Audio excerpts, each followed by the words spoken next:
एक राज्य के राजा ने अपनी बढ़ती उम्र को देखकर यह फैसला किया कि वह राजपाट से संन्यास ले लेगा, परंतु उसका कोई पुत्र नहीं था जिसे वह राज्य सौंपकर जिम्मेदारी से मुक्त होता। राजा की एक पुत्री थी जिसकी विवाह की योजना भी राजा को बनानी थी।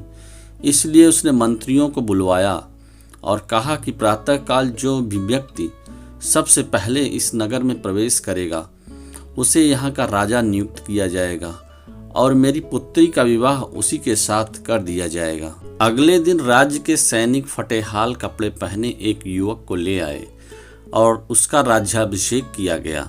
राजा अपनी पुत्री का विवाह उस युवक के साथ करके जिम्मेदारियों को सौंपकर स्वयं वन प्रस्थान कर गए। धीरे धीरे समय बीतता गया और उस युवक ने राज्य की बागडोर संभाल ली और एक अच्छे राजा की तरह राज्य की सेवा करने लगा। उस महल में एक छोटी सी कोठरी थी जिसकी चाबी कोठरी में जाता, आधा घंटा अंदर रहता और बाहर निकल कर आता, बड़ा सा ताला उस कोठरी में लगा देता और अपने अन्य कार्यों में लग जाता। इस तरह राजा के बार बार उस कमरे में जाने से सेनापति को अचंभा होता कि राज्य का सारा खजाना, सारे रत्न, मणि, हीरे जवाहरात तो खजांची के पास है, सेना के शस्त्रागार की चाबी मेरे पास है और अन्य बहुमूल्य कागजातों की चाबी मंत्री के पास है। फिर इस छोटी सी कोठरी में ऐसा क्या है जो राजा यहाँ हर सप्ताह अंदर जाता है और थोड़ी देर बाद बाहर निकल आता है। सेनापति से रहा नहीं गया।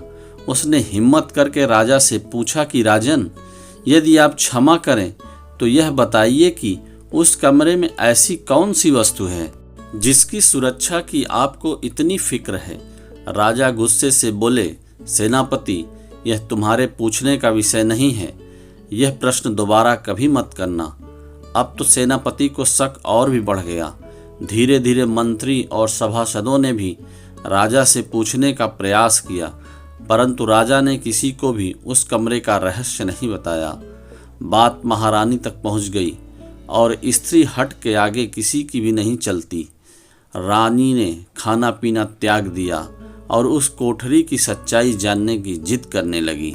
आखिरकार विवश होकर राजा सेनापति व अन्य सभासदों को लेकर कोठरी के पास गया और दरवाजा खोला।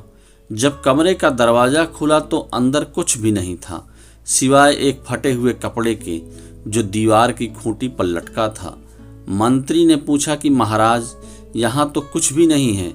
राजा ने उस फटे कपड़े को अपने हाथ में लेते हुए उदास स्वर में कहा कि यही तो मेरा सब कुछ है। जब भी मेरा थोड़ा सा भी अहंकार आता है तो मैं यहाँ आकर इन कपड़ों को देख लिया करता हूँ। मुझे याद आ जाता है कि जब मैं इस राज्य में आया था तो इस फटे कपड़े के अलावा मेरे पास कुछ नहीं था। तब मेरा मन शांत हो जाता है। सप्ताह में एक बार वह घमंड समाप्त हो जाता है। तब मैं वापस बाहर आ जाता हूँ।